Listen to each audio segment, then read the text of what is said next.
Hi friends, എല്ലാവർക്കും എൻ്റെ ചാനലിലേക്ക് സ്വാഗതം. നമ്മുടെ തൊടിയിൽ നിന്നൊരു വെള്ളരിക്ക കിട്ടിയിട്ടുണ്ട്. കണ്ടില്ലേ, കുഞ്ഞു വെള്ളരിക്ക. എന്നാലും നമ്മുടെ തോട്ടത്തിൽ നിന്ന് കിട്ടുമ്പോൾ അതിൻ്റെ ഒരു സാറ്റിസ്ഫാക്ഷൻ ഉണ്ടല്ലോ. അപ്പം ഈ വേനൽച്ചൂടിന് നമുക്ക് ഈ വെള്ളരിക്കയൊക്കെ കഴിക്കുന്നത് നല്ലതാണ്.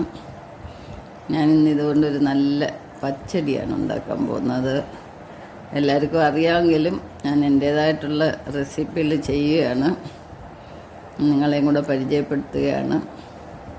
ആദ്യമായിട്ട് പച്ചടിയൊക്കെ വെക്കുന്നവർക്ക് ഇത് ഉപകാരപ്പെടുമെന്ന് വിചാരിക്കുന്നു. അപ്പോൾ നമുക്ക് ആദ്യമായിട്ട് ഇതൊന്ന് ക്ലീൻ ചെയ്യാം. വെള്ളരിക്കയുടെയൊക്കെ തൊലിയിലാണ് അതിൻ്റെ വൈറ്റമിൻ ഇരിക്കുന്നത്. നമ്മൾ തൊലി കളയാതെ എടുത്ത് കഴിയുമ്പോൾ വേറൊരു ടേസ്റ്റാണ്. ചില സമയത്ത് ചിലതൊക്കെ കയ്പ്പ് വരും. അപ്പോൾ അതുകൊണ്ട് നമുക്കിതൊന്ന് ചെത്തിയെടുത്തിട്ട് ചെറിയ കഷ്ണങ്ങളാക്കി എടുക്കാം. എന്നിട്ട് വേണ്ടുന്നത് പച്ചമുളകാണ്. പച്ചമുളകൊക്കെ ഇഷ്ടത്തിന് ചേർക്കുക, എരിവിനനുസരിച്ച് ചേർക്കാവുന്നതാണ്. ഞാനിവിടെ പൊതുവേ മുളക് കുറവാണ് ചേർക്കുന്നത്, കാരണം ഉള്ളിലോട്ട് ചൂടധികം ചെല്ലണ്ടല്ലോ.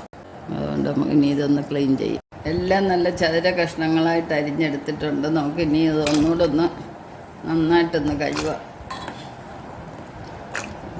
കീടനാശിനി ഒന്നും തളിക്കാത്തത് കൊണ്ട് വലിയ കുഴപ്പമില്ല, നമ്മുടെ പറമ്പിൽ നിന്ന് തന്നെ കിട്ടിയതായതുകൊണ്ട്.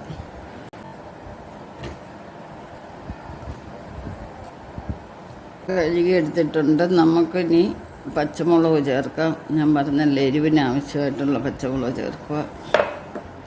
പിന്നെ ആവശ്യത്തിന് ഉപ്പ് ചേർക്കുക, വെള്ളം കൊടുക്കുക. നമുക്ക് വെള്ളരിക്കയിൽ നല്ല വെള്ളമുണ്ട്. അപ്പം വെള്ളം ഒരുപാട് നമ്മൾ ഒഴിക്കേണ്ട, നേരൊക്കെ ഒഴിച്ചാൽ മതി. കുറച്ച് കരിവേപ്പില നമുക്ക് ഉതിർന്നിടാം. വെള്ളരിക്ക എന്ന് പറയുന്നത് തന്നെ ഈ ഉണക്ക സമയത്തൊക്കെ നമുക്ക് കഴിക്കാം. പിന്നെ ഷുഗറൊക്കെ ഉള്ളവർക്ക് ഇത് പച്ചയ്ക്ക് കഴിക്കുന്നത് നല്ലതാണ്.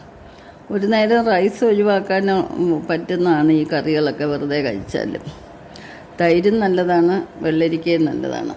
ഇപ്പം ഷുഗറുള്ളവർ ഒരു പ്ലേറ്റ് പച്ചടി എടുത്ത് വെച്ച് ഇത് വെറുതെ കഴിച്ചാൽ മതി, ഒരു നേരത്തെ വിശപ്പ് മാറും.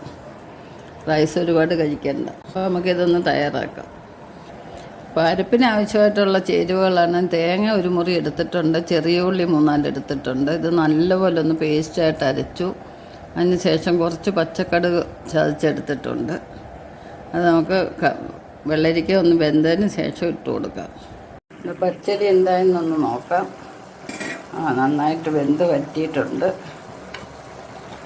ഉണ്ടല്ലേ, വെള്ളമെല്ലാം വറ്റിയിട്ടുണ്ട്. നമുക്കിനി ഈ സമയത്തൊന്ന് അരപ്പിട്ട് കൊടുക്കാം.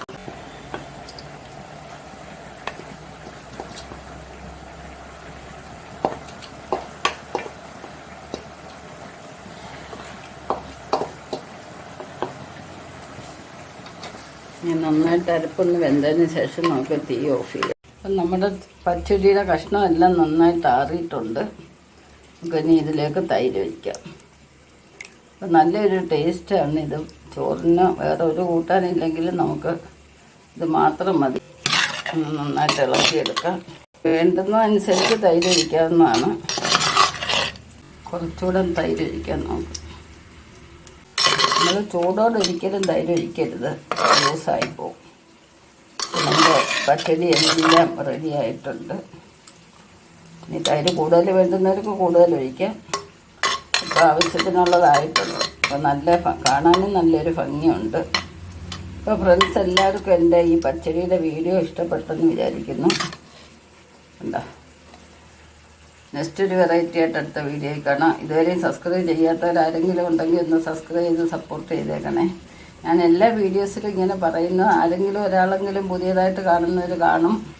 അവർക്ക് വേണ്ടിയാണ്. ശുഭദിനം ആശംസിച്ചുകൊണ്ട് ബൈ ബൈ.